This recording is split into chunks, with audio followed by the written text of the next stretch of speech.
नमस्कार मेरे corporate clients. आज हम डिस्कशन करेंगे conversion of physical shares into demat form. जैसे आप लिस्टेड कंपनीज में शेयर इन्वेस्ट करते हैं तो आपको पता है आपके जो शेयर इन्वेस्टमेंट होती है वो आपके डीमैट अकाउंट में क्रेडिट होता है। आपके पास इसका कोई फिजिकल शेयर सर्टिफिकेट नहीं होता है। तो ये जो प्रोविजन है कि फिजिकल शेयर सर्टिफिकेट नहीं होता है और हमारे शेयर्स डीमैट अकाउंट में दिखते हैं, ये प्रोविजन गवर्नमेंट ऑफ इंडिया ने एमसीए ने प्राइवेट लिमिटेड कंपनीज को भी एप्लीकेबल करने का प्रोविजन लाया है। इसका जो प्रोविजन एप्लीकेबिलिटी का जो लास्ट डेट है वो हमें 30 सितंबर 2024 तक हमारे कंपनी के शेयर्स हमको डीमैट में कन्वर्ट कर देना है। तो बेसिकली होने क्या वाला है, आपके जो भी फिजिकल शेयर सर्टिफिकेट्स आज आपके पास आपके शेयर होल्डर्स के पास है, हमको उसको फिजिकल कन्वर्ट करके डीमैट में कन्वर्ट करना है। एप्लीकेबिलिटी की बात करेंगे तो किसको ये एप्लीकेबल होगा, तो हमें मतलब आपको आपकी कंपनी का 31 मार्च 2023 लास्ट जो फाइनेंशियल ईयर क्लोज हुआ है 31 मार्च 2023, उसमें आपकी कंपनी का अपने को स्टेटस चेक करना है कि आपका कंपनी एक स्मॉल कंपनी है या एक प्राइवेट लिमिटेड कंपनी है। स्मॉल कंपनी का डेफिनेशन ऐसा है कि अगर आपका पेड अप कैपिटल 4 करोड़ और 4 करोड़ से कम हो और आपका टर्नओवर 40 करोड़ और 40 करोड़ से कम हो तो आपका स्मॉल कंपनी है। तो ये प्रोविजन आपकी कंपनी को एप्लीकेबल नहीं है। अगर इन केस आपकी कंपनी 4 करोड़ का पेड अप कैपिटल, 40 करोड़ का टर्नओवर, या आप कोई कंपनी कोई होल्डिंग सब्सिडरी कंपनी है, या आपकी कंपनी सेक्शन 8 कंपनी है या सेक्शन 8 नॉन प्रॉफिट कंपनी, तो ये प्रोविजन एब्सोल्युटली अपने को एप्लीकेबल हो जाती है। तो आपकी कंपनी को डीमटेलाइजेशन का प्रोसेस करना कंपलसरी है। क्या इम्पैक्ट होगा और क्या लास्ट डेट है, तो लास्ट डेट है 30 सितंबर 2024 तक आपको आपकी कंपनी का डीमटेलाइजेशन करना पड़ेगा। अगर इन केस अगर आप ये डीमटेलाइजेशन नहीं करते हो और उस डेट के बाद 30 सितंबर 2024 के बाद अगर आपकी कंपनी कोई नए शेयर्स देना चाहती है, राइट इशू करना चाहती है, बोनस इशू करना चाहती है, शेयर ट्रांसफर करना चाहती है, तो क्योंकि आपके शेयर्स डीमैट में कन्वर्टेड नहीं है, इसके लिए हम bonus issue, right issue, increase in capital या ट्रांसफर ऑफ शेयर्स का कोई भी प्रोसेस नहीं कर पाएंगे।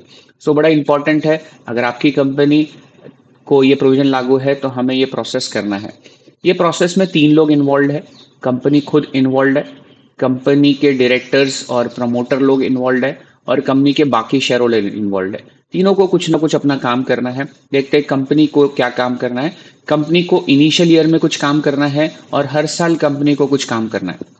जैसे इनिशियल ईयर 30 सितंबर 2024 के पहले हमें क्या करना है, आपको क्या करना है, दैट इज आपको 2 इंटरमीडिएटरीज को सिलेक्ट करना है। जैसे एक डिपॉजिटरी होता है, डिपॉजिटरी के इंडिया में 2 चॉइसेस है, या तो आपका एनएसडीएल आप सिलेक्ट कीजिए या तो सीडीएसएल सिलेक्ट कीजिए। आप ये भी कर सकते हैं कि अगर आप खुद एज ए डायरेक्टर कंपनी के आपका डीमैट अकाउंट है तो आप डीमैट अकाउंट चेक कीजिए कि किस डिपॉजिटरी के साथ आपका डीमैट अकाउंट ओपन है, क्योंकि वो जो डीमैट अकाउंट है उसी के लिए आपको ये कंपनी के भी डीमैट शेयर्स करते समय आपको हेल्प हो जाएगी।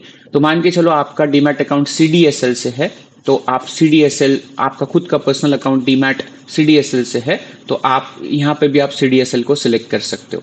दूसरा इंटरमीडिएटरी हमको सिलेक्ट करना है registrar and transfer agent.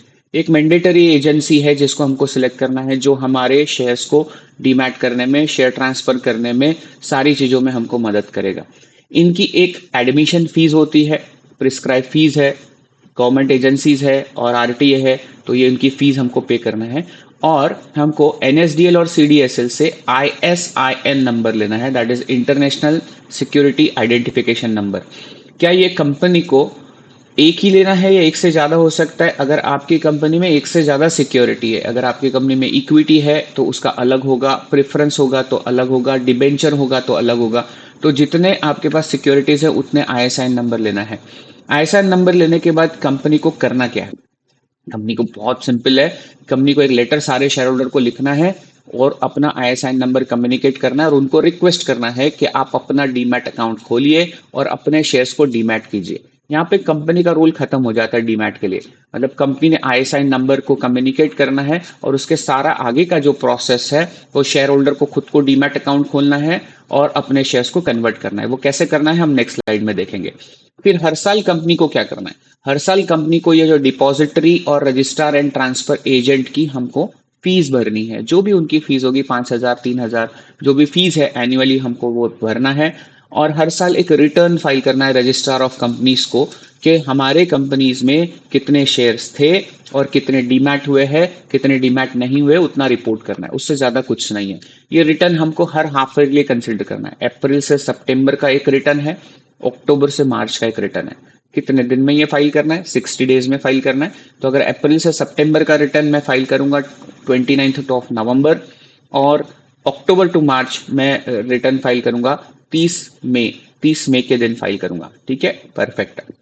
Next, मेरे कंपनी के जो भी डायरेक्टर्स है, प्रमोटर्स है, उनका क्या ड्यूटी है जरा देखिए।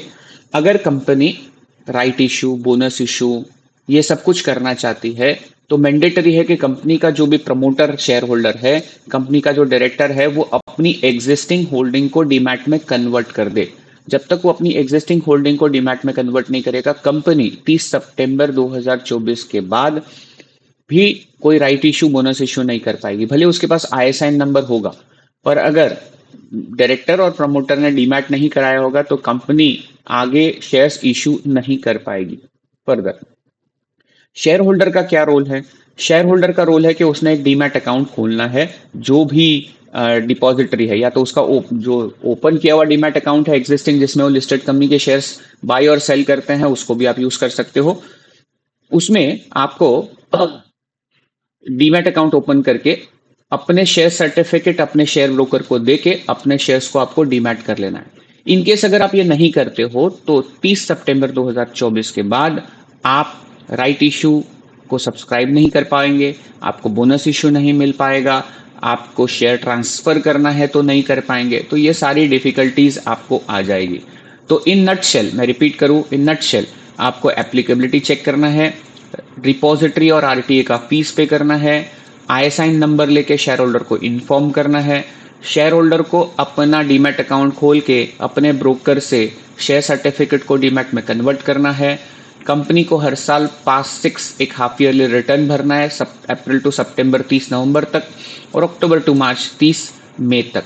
इन केस अगर हम ये सब नहीं करते हैं, ठीक है, अगर आप डीमैट नहीं कर पाते हो ये डेट के बाद, तो कंपनी को एक पेनल्टी लागू होगी, प्लस कंपनी के पास ये सारा प्रॉब्लम क्रिएट हो जाएगा कि अगर कोई कारण बैंकर आपको बोल देता है कि आपको पेड अप कैपिटल बढ़ाना है, कोई शेयर ट्रांसफर अगर आपको करना है कंपनी में, तो आप 30 सितंबर के बाद नहीं कर पाएंगे और शेयर होल्डर को भी यही सारा इम्पैक्ट आ जाएगा। सो ये कम्युनिकेशन के बाद आपकी कंपनीज हमारे रिकॉर्ड के हिसाब से प्राइवेट लिमिटेड है, तो हमारा ऑफिस आपको फॉलो करेगा कुछ डॉक्यूमेंटेशन के लिए, जिसमें हम आपका पहले तो आईएसआईएन का अप्लाई करेंगे और फिर आपको गाइड करेंगे कि कैसे आप शेयर होल्डर अपने शेयर्स को डीमैट करते हैं। Thank you very much. अगर कुछ क्वेरी है तो प्लीज़ व्हाट्सएप ग्रुप पे रिवर्ट करेंगे। Thank you.